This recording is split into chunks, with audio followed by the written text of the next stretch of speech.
ஆண்டவராகிய இயேசு கிறிஸ்துவின் நாமத்தினாலே யாவரையும் அன்போடு வாழ்த்துகிறேன், வரவேற்கிறேன். கர்த்தர் நல்லவர். அவருடைய கிருபை மட்டுமாக நம்மை தாங்கி நடந்ததற்காக தேவனை துதிக்கிறேன், ஸ்தோத்திரிக்கிறேன். அல்லேலூயா. வருஷத்தினுடைய பாதி வருஷத்தை கடந்திருக்கிறோம், 6 மாதங்களை கடந்திருக்கிறோம். 2வது பகுதிக்குள்ளே நம்ம வந்திருக்கிறோம். இந்த second part of the year. இந்த மாதத்திலே ஆண்டவர் நம்முடைய திருச்சபை கொடுத்த வாக்குத்த வசனத்தை நாம் தியானிக்க போகிறோம். யோவான் 11ஆம் அதிகாரம் 40வது வசனம். ஜான் 11:40. இயேசு அவளை நோக்கி, நீ விசுவாசித்தால் தேவனுடைய மகிமையை காண்பாய் என்று நான் உனக்கு சொல்லவில்லையா என்றார். ஆமென். அல்லேலூயா. ஆண்டவருக்கு மகிமை உண்டாகட்டும். மார்த்தாள், மரியாள், சகோதரனாகிய லாசரு, இயேசு கிறிஸ்துவுக்கு மிகவும் பிரியமான குடும்பம். எப்பொழுதெல்லாம் அந்த அவருடைய ஊரை கிராஸ் பண்ணி கடந்து போகிறார், அப்போல்லாம் இங்கே வந்து தங்கிட்டு தான் அவர்களோடு கூட புசித்து தேவனுடைய வார்த்தையை பகிர்ந்து கொண்டு செல்லக்கூடியவர். இன்னும் அதிகமாக லாசருவை இன்னும் அதிகமாக நேசித்தார்.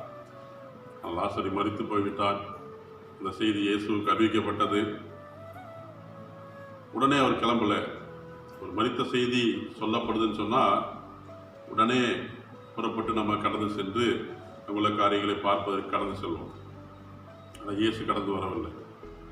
4 நாட்கள் கழித்து அவர் வருகிறார். வந்தவுடனே, இயேசுவே, நீர் இங்கிருந்தீரானால் இந்த சகோதரன் மரித்திருக்க மாட்டானே என்று சொல்லி அழுது புலம்புகிறார்கள். இயேசு கிறிஸ்து முதலே சொல்றார், நானே உயிர்த்தெழுதலும் ஜீவனுமாய் இருக்கிறேன். என்னை விசுவாசிக்கிறவன் மரித்தாலும் பிழைப்பான்.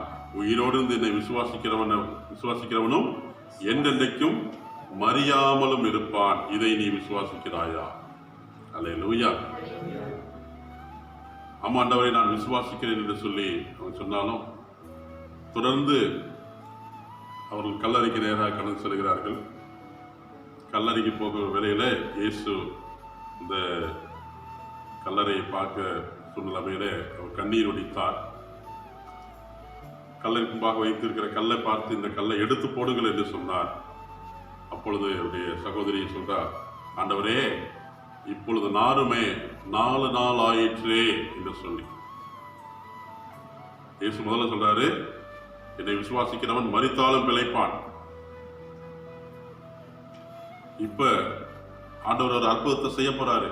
ஆண்டவருடைய அதிசயத்தை செய்ய போகிறார். ஆனாலும் அப்படிப்பட்ட சூழ்நிலைமையிலும் ஆண்டவரே, இப்பொழுது நாருமே 4 நாள் ஆயிற்று. அந்த சூழ்நிலை தான் இயேசு சொல்கிறார். இயேசு அவளை நோக்கி, நீ விசுவாசித்தால் தேவனுடைய மகிமையை காண்பாய். அல்லேலூயா. அந்த நேரத்தில் சொல்ல, ஏற்கனவே நான் உனக்கு சொல்லவில்லையா? ஆண்டவர் ஏற்கனவே சொன்ன வார்த்தையை மறுபடியுமாக நினைப்பூட்டுகிறார், மறுபடியும் ஞாபகப்படுத்துகிறார். இந்த காலவேளையிலே ஆண்டவர் நம்மோடு கூட பேசுகிற வார்த்தை அதுதான். மறுபடியுமாக ஆண்டவர் இந்த வார்த்தையை உறுதிப்படுத்த விரும்புகிறார். நீ விசுவாசித்தால் தேவனுடைய மகிமையை காண்பாய். இப்ப விசுவாசிக்காவிட்டால் பாசிங்க 27ஆம் சங்கீதம் 27 அதனுடைய 13வது வசனத்திலே நாம் இங்கே வாசிக்கிறோம். 27ஆம் சங்கீதம் 13வது வசனம். நானோ ஜீவனுள்ள தேசத்திலே கர்த்தருடைய நன்மையை காண்பேன் என்று விசுவாசியாதிருந்தால் கெட்டு போயிருப்பேன். ஆமென். அல்லேலூயா. விசுவாசித்தால் தேவனுடைய மகிமையை காண்பாய், விசுவாசியாவிட்டால் கெட்டு போவாய். இதுதான் சட்டம். விசுவாசித்தால் தேவனுடைய மகிமை, விசுவாசிக்காம போனால் கெட்டு போகக்கூடிய ஒரு அனுபவம், கெட்டு போகக்கூடிய ஒரு அனுபவம்.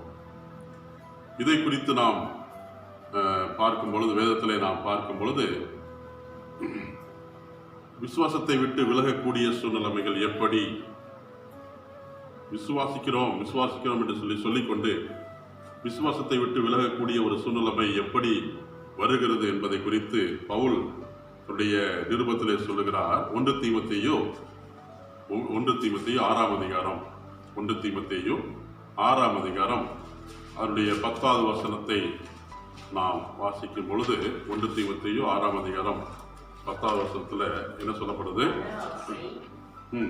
எல்லா தீமைக்கு வேறாயிருக்கிறது. சிலர் அதை இச்சித்து விசுவாசத்தை விட்டு வழுவி அநேக வேதனைகளாலே தங்களை உருவ குத்தி கொண்டிருக்கிறார்கள். ஐஸ்வர்யவான்களாக வேண்டும் என்று விரும்புகிறவர்கள், பண ஆசையை உடையவர்களுடைய வாழ்க்கையில அதை இச்சிக்கிறவர்கள் விசுவாசத்தை விட்டு வலுவி போவார்கள். மனிதனுடைய வாழ்க்கையிலே ஆசை, இச்சை விசுவாசத்தை விட்டு விலகச் செய்யக்கூடியதா இருக்கிறது. பண ஆசையா இருக்கலாம்,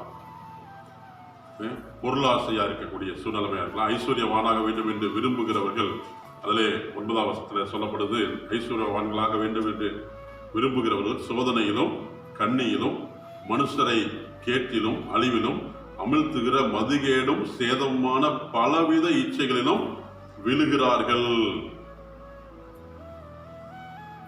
அதே 1 தீமோத்தேயு 6ஆம் அதிகாரம் 17ஆம் வசனத்துல, இவ்வுலகத்திலே ஐஸ்வர்யம் உள்ளவர்கள் இருமாப்பான சிந்தை உள்ளவர்களாயிராமலும் நிலையற்ற ஐஸ்வர்யத்தின் மேல் நம்பிக்கை வையாமலும் நாம் அனுபவிக்கிறதுக்கு சகலவித நன்மைகளையும் நமக்கு சம்பூர்ணமாய் கொடுக்கிற ஜீவனுள்ள தேவன் மேல் நம்பிக்கை வைக்க வேண்டும் என்று அவர்களுக்கு நீ கட்டளையிடு என்று சொல்லி தீமோத்தேயுவை பார்த்து பவுல் சொல்ற. ஐஸ்வர்யம், பண ஆசை, இச்சை மனிதனுடைய விசுவாசத்தை விட்டு விலகச் செய்கிறது. அப்படிப்பட்ட ஒரு சூழ்நிலையை நினைத்து பார்க்கும் பொழுது வேதத்துல ஒரு சம்பவத்தை நாம் பார்ப்போம். பழைய ஏற்பாட்டில் நம்ம பார்க்கும் பொழுது 2 ராஜாக்களின் புஸ்தகம் 5ஆம் அதிகாரம் 26வது வசனத்தை வாசிப்போம். 2 ராஜாக்கள் 5ஆம் அதிகாரம் 26வது வசனம். இவனை பார்த்து, அந்த மனுஷன் உனக்கு எதிர்கொண்டு வர தன் ரதத்திலிருந்து இறங்கி திரும்புகிற போது என் மனம் உடனே கூட செல்லவில்லையா? பணத்தை வாங்குவதற்கும் வஸ்திரங்களையும் ஒலிவ தோப்புகளையும் திராட்சை தோட்டங்களையும் ஆடு மாடுகளையும் வேலைக்காரிகளையும் வாங்குகிறதற்கும் இது காலமா? இந்த இடத்துல எலிசாவையும் கேயாசியை குறித்து நம்ம பார்க்கிறோம். இந்த சம்பவத்தை நாம் எல்லாரும் அறிந்திருக்கிறோம்.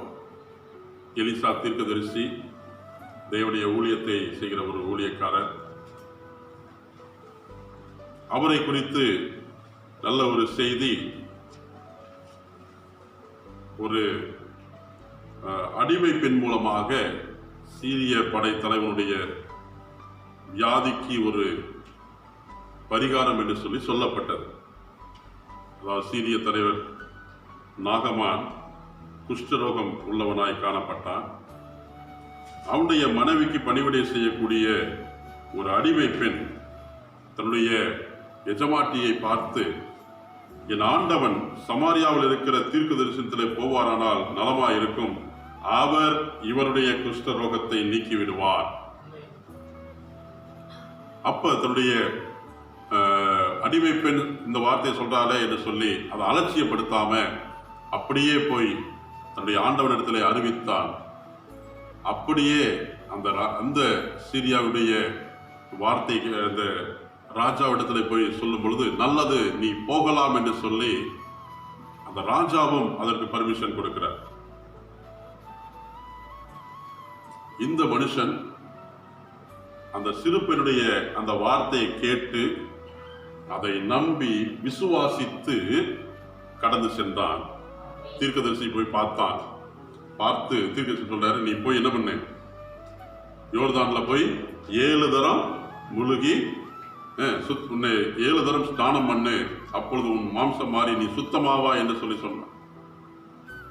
அவன் அப்படியே ஆனா கடுங்கோபம் கொண்டு புறப்பட்டு போய், என்ன இப்படிப்பட்ட ஒரு சூழ்நிலைமையில ஏதாவது தடவி கைனால தடவி செய்வான்னு சொல்லி நினைச்சேன், ஆனா இப்படிப்பட்ட ஒரு சூழ்நிலைமை சொல்லுகிறாரே என்று சொல்லி ஆனாலும் அதை தொடர்ந்து போய் அவன் ஸ்நானம் பண்ணி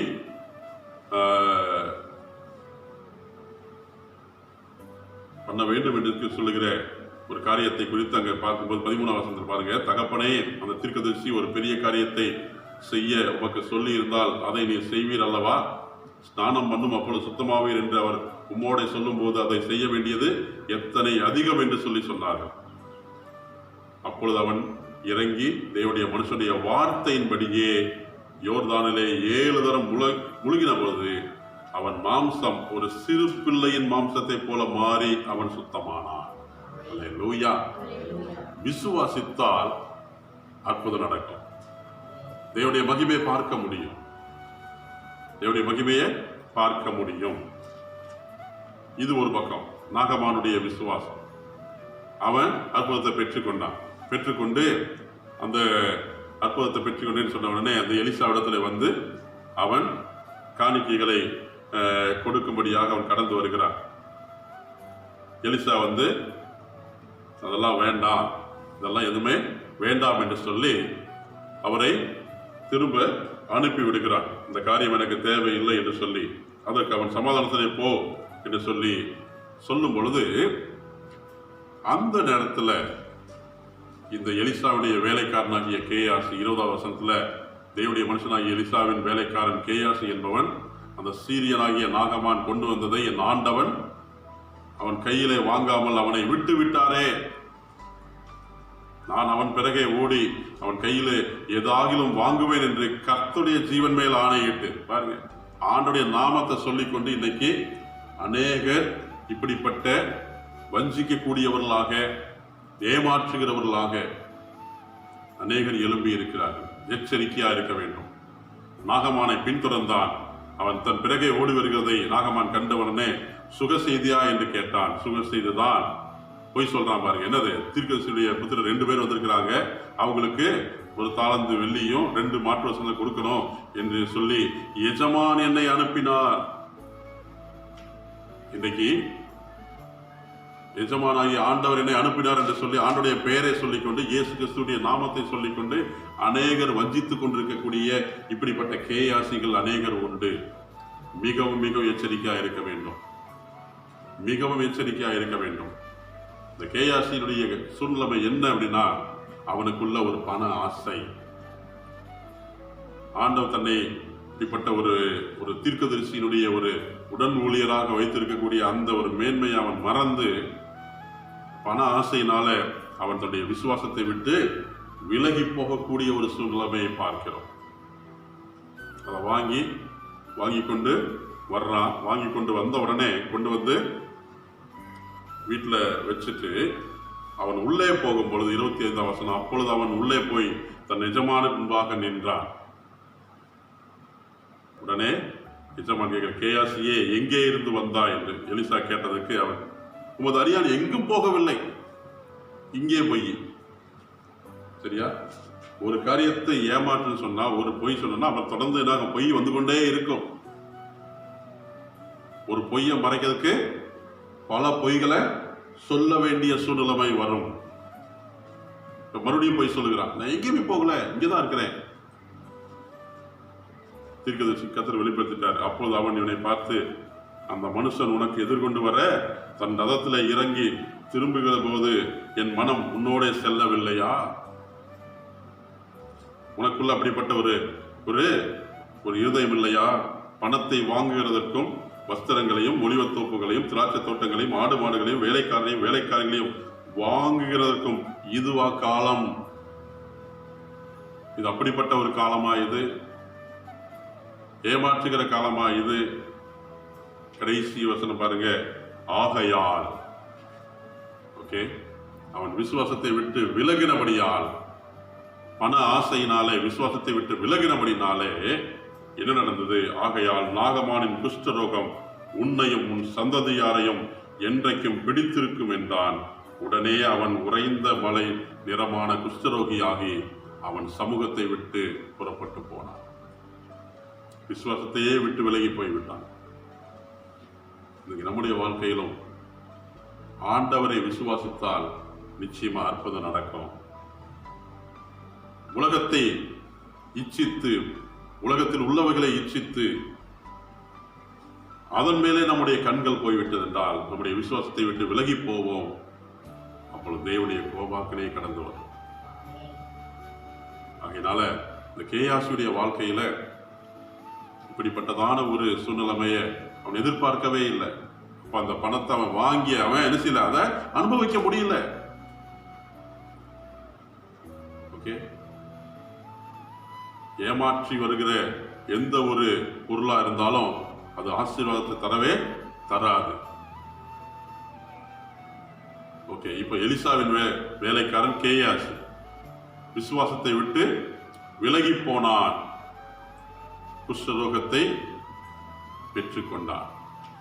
அதே எலிசாவை குறித்து நம்ம பார்க்கும் பொழுது, இந்த எலியா ஊழியத்தை செய்து அவர் கடந்து போகக்கூடிய அந்த சூழ்நிலைமையில எடுத்துக்கொள்ளுங்க. 2 ராஜாக்கள் புஸ்தகம் 2ஆம் அதிகாரம் 9வது வசனத்துல பார்க்கும் பொழுது, இந்த எலியா எடுத்துக்கொள்ளப்பட போகிறார்.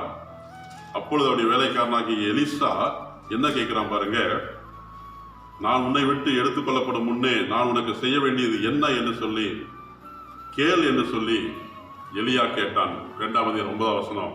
அதற்கு எலிசா, உம்மிடத்தில் உள்ள ஆவியின் வரம் எனக்கு இரட்டிப்பாய் கிடைக்கும்படி வேண்டுகிறேன் என்றார்.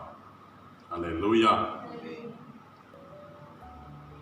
எலியாவுக்கு எலிசா உண்மையுள்ள ஒரு வேலைக்காரனா இருந்தான். கர்த்தரை விசுவாசிக்கிறவனா இருந்தபடினால எலியா எடுத்துக்கொள்ளப்படுகிற சூழ்நிலைமையில கேட்கிறான், உனக்கு என்ன வேண்டும்? நான் எடுத்துக்கொள்ளப்பட போகிறேன், உனக்கு என்ன வேண்டும்? முதல்ல பாத்தீங்கன்னா, நான் போகிறேன், நீ கடந்து போ என்று சொல்லும் பொழுது, இல்லை, நான் உம்மை விடுகிறதில்லை, நான் என்று கர்த்தருடைய ஜீவனையும் உம்முடைய ஜீவனை கொண்டு சொல்லுகிறேன் என்று சொல்லி அப்படியே விசுவாசத்தோடு கூட உறுதியாக தன்னுடைய எஜமானாகிய தீர்க்கதரிசியா எலியாவுடைய பின்னாடியே எலிசா கடந்து வந்தார். உலகத்தை தேடி போகவில்லை.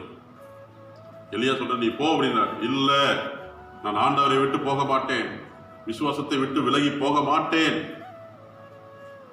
அப்படி எலியாவுக்கு எலிசா உண்மை உள்ளவனா இருந்தபடினால கர்த்தர் எலிசா கேட்டபடி இரட்டிப்பான வரத்தை கொடுத்தார். அல்லேலூயா. அப்ப அவன் விசுவாசித்தபடினால இரட்டிப்பான நன்மையை பெற்றுக் கொண்டான், தேவனுடைய மகிமையை கண்டான். இதே எலிசாவுடைய வேலைக்காரனாகிய கேயாசி பண ஆசை உள்ளவனாக இருந்தபடினால அவன் விசுவாசத்தை விட்டு விலகி கெட்டு போனான். இன்றைக்கு நம்முடைய வாழ்க்கையில எதை நாம் தீர்மானம் எடுக்கிறோம், எதை நாம் தெரிந்து கொள்ள விரும்புகிறோம்? விசுவாசத்தை பிடித்துக் கொள்கிறோமா? விசுவாசித்தால் இரட்டிப்பான நன்மையை கற்றுத் தருவார். விசுவாசத்தை விட்டு விலகினால் உங்களுடைய வாழ்க்கை கெட்டு போகக்கூடிய ஒரு சூழ்நிலைமையாக கடந்து வரும். விசுவாசத்தை விட்டு விலகி போனால் கெட்டு போகக்கூடிய ஒரு சூழ்நிலைமையாக கடந்து வரும். இது பழைய ஏற்பாட்டிலே ஒரு சம்பவம். புதிய ஏற்பாட்டிலே ஒரு சம்பவத்தை நாம் பார்க்கும் பொழுது எடுத்துக்கொள்ளுங்க. புதிய ஏற்பாட்டிலே இதே போல தன்னுடைய இச்சையினாலே பண ஆசையின் நிமித்தமாக நடந்த ஒரு சம்பவத்தை குறித்து பார்ப்போம்.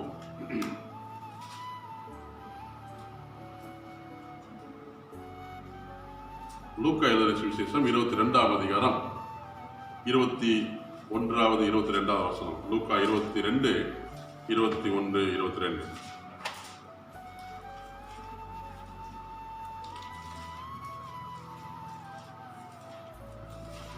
பின்பு இயேசு கிறிஸ்து, என்னை காட்டிக் கொடுக்கிறவனுடைய கை என்னோட கூட பந்தியில் இருக்கிறது. தீர்மானிக்கப்பட்டபடியே மனுஷகுமாரன் போகிறார், ஆனாலும் அவரை காட்டிக் கொடுக்கிற மனுஷனுக்கு ஐயோ என்றார். யாருங்க? யூதாஸ் காரியோத். யூதாஸ் காரியோத் என்று சொல்லி பார்க்கிறோம். யூதாஸ் காரியோத்துடைய வாழ்க்கையில உண்மையாகவே இப்படிப்பட்டதான ஒரு சூழ்நிலைமையை குறித்து பார்க்கும் பொழுது அவனுக்குள்ள ஒரு பண ஆசை. இயேசு கிறிஸ்துவோடு கூட அவன் சேர்ந்திருந்தாலும், அவருடைய சீசராக இருந்தாலும் அவனுக்குள்ள ஒரு பண ஆசை. பண ஆசை இருந்து கொண்டே இருந்தது. பண ஆசை இருந்து கொண்டே இருந்தபடினால அவன் என்ன செய்கிறான், எப்படியாவது இயேசு கிறிஸ்து மூலமாக நமக்கு நன்மை அடையணும்னு சொல்லி. இயேசு கிறிஸ்து இருக்கிறவே அதை குறித்து நாம் அறிந்திருக்கிறோம். 5 அப்பம் 2 மீனையும் ஆண்டவர் என்ன செய்தார், 5000 பேருக்கு போஷித்தார். 5000 பேரை ஆண்டவர் போஷிக்கிறக்கூடிய அந்த சூழ்நிலைமையில அவன் இயேசு கிறிஸ்துவை ராஜாவாக்கி விட்டால் உண்மையாகவே நமக்கு பிரச்சனையே இருக்காது என்று சொல்லி அந்த ஒரு காரியத்தை குறித்து அவன் நினைத்திருந்தான். ஆனா அது நடக்கல. அவன் நினைச்சபடி அது நடக்கல. அப்ப மாறாக என்ன நடந்தது, இயேசு கிறிஸ்து அதெல்லாம் வேண்டாம் என்று சொல்லி இயேசு கிறிஸ்து புறக்கணித்தார். இந்த யூதாஸ் கடைசியில பண ஆசை பண வெறி பிடித்தவனாக இயேசு கிறிஸ்துவை குறித்து பேரம் பேசினான். இயேசுவை நான் காட்டி கொடுக்கிறேன், எனக்கு எவ்வளவு பணம் தருகிறீர்கள்? 30 வெள்ளிக்காசு. 30 வெள்ளிக்காசா? ஓகே, ரொம்ப சந்தோஷம். அதை பெற்றுக்கொண்டு வந்து பந்தியிலே உட்கார்ந்து கொண்டிருக்கிறான். இயேசு கிறிஸ்துவோடு கூட உட்கார்ந்து கொண்டிருக்கிறான். அப்பொழுது இயேசு கரெக்டா சொல்லிட்டாரு, உங்களில் ஒருவன் என்னை காட்டி கொடுப்பான். அவன் கூட பந்தியில் இருக்கிறான். ஆனாலும் என்னை காட்டி கொடுக்கிறவனுக்கு ஐயோ என்று சொல்லி சொல்லப்படுகிறது. இவன் பண ஆசை பிடித்தவனாக, ஆண்டவரை விசுவாசிக்காமல் பண ஆசை பிடித்தவனாக இருந்தபடினால அவனுடைய முடிவு காட்டி கொடுத்தான். காட்டி கொடுத்த அந்த பணத்தை வாங்கி கொண்டு போய் அதுல ஒரு நிலத்தை வாங்கினான். அந்த நிலத்துல யூதாஸ் எப்படி நான்று கொண்டு செத்தான் என்று சொல்லி பார்க்கிறோம். பண ஆசை, இச்சை மனிதனுடைய வாழ்க்கையில விசுவாசத்தை விட்டே விலக செய்யக்கூடியதா இருக்கிறது. அப்படி விசுவாசத்தை விட்டு விலகி போகும்போது அவருடைய முடிவு மிகவும் பரிதாபமான ஒரு முடிவா இருக்கிறது. இது லூக்காவுல நம்ம வாசிக்கிறோம். இதே லூக்காவுல இன்னொரு மனிதன் யார் என்றால் இயேசு கிறிஸ்துவின் சீஷரில் ஒருவனாகிய பேதுருவை குறித்து நம்ம பார்க்கிறோம். பேதுருவை குறித்து நம்ம பார்க்கும் பொழுது இயேசு கிறிஸ்து அந்த பேதுருவை குறித்து சொல்லும் பொழுது வாசிங்க, லூக்கா 22:32 பார்க்கும் பொழுது,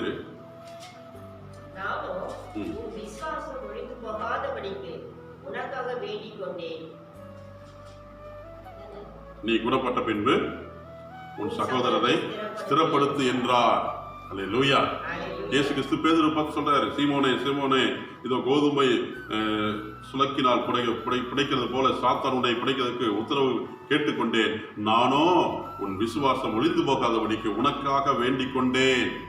ஆகவே நீ குணப்பட்ட பின்பு உன் சகோதரனை ஸ்திரப்படுத்து என்று சொல்லி இயேசு கிறிஸ்து இந்த காரியத்தை சொன்ன உடனே அடுத்த வசனம் பாருங்க, அதற்கு அவன், ஆண்டவரே, காவலிலும் சாவிலும் உம்மை பின்பற்றி வர ஆயத்தமா இருக்கிறேன் என்று சொல்லி பேதுரு சொல்றான். எல்லாரும் முன்னாடி பந்தாவா. அப்ப இயேசு கிறிஸ்து தன்னை எழுசுவாரு, பெரிய பரவாயில்ல, இவ்வளவு தூரம் எனக்காக ஒரு வைராக்கியம் உள்ள ஒரு சீசன் இருக்கிறானே, உண்மையான சீசன் இருக்கிறானே சொல்லி நினைப்பார்னு சொல்லிட்டு, ஆனா இயேசு கிறிஸ்துவுக்கு தெரியும் என்ன நடக்க போகுதுன்னு சொல்லி. அதற்கு அவர் அவனை நோக்கி, பேதுருவே, இன்றைக்கு சேவல் கூவுவதற்கு முன்னே 3 தரம் மறுதளிப்பாய் என்று உனக்கு சொல்லுகிறேன் என்றார். நீ என்னை அறிந்திருக்கிறத 3 தரம் மறுதளிப்பாய்ன்னு இயேசு கிறிஸ்து சொல்றார். அதே போலவே இவன் என்ன செய்கிறான், 3 தரம் இயேசு கிறிஸ்துவை மறுதளித்தான். 3 தரம் இயேசு கிறிஸ்துவை மறுதளித்தான். மறுதளித்த பிற்பாடு என்ன நடக்குது? 61ஆம் வசனம், உடனே சேவல் கூவிற்று. அப்பொழுது கர்த்தர் திரும்பி பேதுருவை நோக்கி பார்த்தார். ஆமென், அல்லேலூயா. ஏற்கனவே சொன்னார், உன்னுடைய விசுவாசம் உன்னை விட்டு நீங்கி போகாத வரைக்கும் நான் உனக்காக வேண்டிக் கொள்கிறேன் சொல்லி. உடனே இவன் சொன்னான், ஆண்டவரே, நான் காவலிலும் சாவிலும் உமக்காக மரிக்க ஆயத்தமா இருக்கிறேன். இந்த டயலாக் எல்லாம் விடாத கேட்டேன். நீ 3 தடவை மறுதளிக்க போகிறாய். மறுதளித்தான். மறுதளித்து உடனே சேவல் கூவிட்டு, சேவல் கூவின உடனே இயேசு கிறிஸ்து பேதுருவை நோக்கி பார்த்தார். நீங்க அந்த ஜீசஸ் அந்த ஃபிலிமில் பார்த்தீங்கன்னு சொன்னால் அப்படியே இயேசு கிறிஸ்து அப்படி திரும்பி பார்க்கும் பொழுதே பேதுருடைய இருதயம் அப்படியே உடைந்து போகிறது. உடைந்து போனோடனே இயேசு கிறிஸ்து சொன்ன வார்த்தை அவன் நினைவு கூர்ந்தான். நீ என்னை 3 தடவை மறுதலிப்பா என்று கர்த்தர் தன்னுடைய சொன்ன வார்த்தையை உடனே பேதுரு நினைவு கூர்ந்து 62வது வசனம், வெளியே போய் மனம் கசந்து அழுது தன்னை ஒப்பு கொடுத்தான்.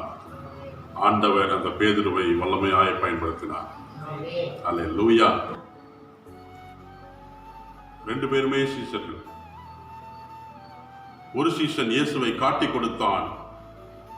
அந்த பணத்தினுடைய ஆசையினாலே விசுவாசத்தை விட்டு விலகி போய் தன்னுடைய தான் வாங்கின அந்த பணத்தினால கிடைத்த அந்த நிலத்திலே அவன் நாண்டு கொண்டு செத்தான். இன்னொரு சீஷன் இயேசுவை மறுதலித்தான். ஆனால் தான் இயேசு சொன்ன வார்த்தை நினைவு கூர்ந்து மனம் கசந்து அழுது தன்னை ஒப்பு கொடுத்தபடினால, இயேசுவை முழுமையாக விசுவாசித்தபடினால தேவனுடைய மகிமையை கண்டார். அல்லேலூயா. வேதத்தில் எஜமான், அதாவது குரு, சீஷர் என்று சொல்லி 4 பேரை குறித்து பார்த்தோம். எலியாவினுடைய சீஷனாகிய எலிசாவுக்கு இரட்டிப்பான நன்மை கிடைத்தது. எலிசாவினுடைய சீஷனாகிய கேயாசிக்கு குஷ்டரோகம் வந்தது. இயேசு கிறிஸ்துவின் சீஷராகிய பேதுருவுக்கு கர்த்தருடைய மகிமையை தேவன் தந்தார். இயேசுவின் சீஷராகிய யூதாஸுக்கு முடிவு பரிதாபமான முடிவாக தன்னையே அவன் மாய்த்துக் கொண்டான். இன்னைக்கு நம்முடைய வாழ்க்கையிலும் அவருடைய சீஷராக இருக்கிறோம், அவரை பின்பற்றுகிறவர்களாக இருக்கிறோம். நம்மை பார்த்து ஆண்டு சொல்கிறார், நீ விசுவாசித்தால் தேவனுடைய மகிமையை காண்பாய். அல்லேலூயா. விசுவாசிக்காவிட்டால் ஏன் விசுவாசம் வரல? பண ஆசை, இச்சை. ஏன் விசுவாசத்தை விட்டு வழிவிலக போகிறோம்? இந்த உலகத்தை குறித்த ஒரு இச்சை, கவலை, இப்படிப்பட்ட காரியங்கள். உலகத்தை குறித்த இச்சையும் உலகத்தை குறித்த கவலையும் நம்மை விசுவாசத்தை விட்டு விலகச் செய்யக்கூடியதா இருக்கிறது. நான் ஆண்டவரை உறுதியாய் பற்றி கொண்டார்.